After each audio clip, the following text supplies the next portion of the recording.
What's up everyone, welcome back to another video.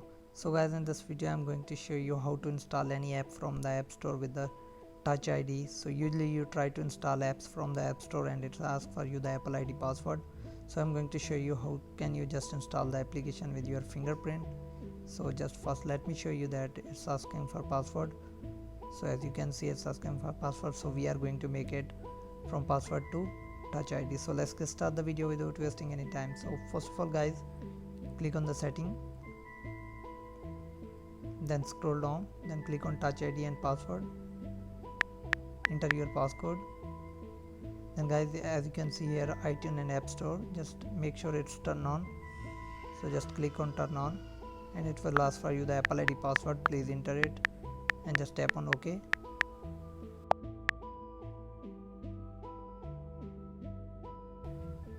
So now guys, as you can see that it's turned on.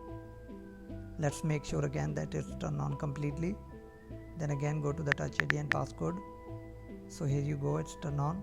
Now guys, just go to the App Store.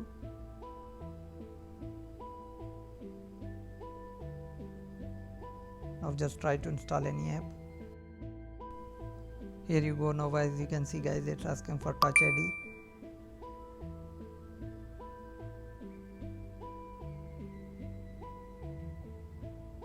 And app is installing. So hope you guys like this video. If you like this video guys, leave a like and comment. Thanks for watching guys. See you in the next video.